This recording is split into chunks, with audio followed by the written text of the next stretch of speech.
Okay, so we talked about that. We're into Vegas now, so now let's bounce out. And now this is another one of our Swift airs. Sorry, I meant to pop that over and drag it, but this is immigration related, so we kind of went backwards here for a minute. But I just want to show you guys 149XA.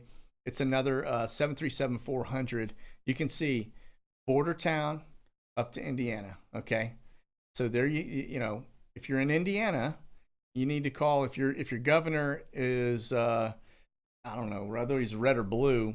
Somebody needs to start blowing up his phone and letting him know that, hey, we're on to you, dude, or dudette, because we know you're sending stuff in. We've got the flights, we got the tail numbers. What you need is probably just some eyewitnesses on ground that see him actually coming off, and then pretty crazy. But yeah, you can see this helicopter uh, is a it was at Houston, went up to Indy, it came back down Indy down to Brownsville. Now Brownsville is a border town, straight up border town. But this thing has been flying all over the place, and so I think what they're doing is changing hands. And so you'll get them coming out of San Antonio, they'll go over to Midland, and then from Midland they go up here to Gary, Indiana, and then from Gary, they're over into South Bend, Baltimore. They're basically just taking these people, putting them on different flights, and just spreading them throughout the country. So, but the reason we catch this and the reason we know this is because we have somebody at Midland that actually had eyes on it, recorded the tail number.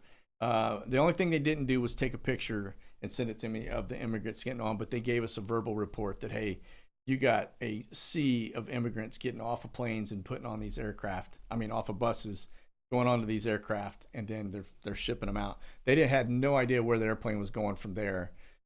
They just gave us a heads up of what's going on, and so it's pretty amazing what they're doing. But last I heard, Fox News say there were 61,000 that have been processed into the United States through the Biden, flashbang administration, and so there you have it. I bet that number is probably 8x higher than what they're telling us.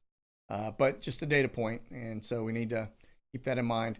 Remember that you still have the Atlas Air flights that are still rolling in and out of the border town, El Paso up to Kentucky. That's happening on a regular basis as well, every day, every day. And that one is showing up in Kentucky, if I'm not mistaken, at like 2 a.m. So, but what we're looking at right now on the board are the Atlas Air flights.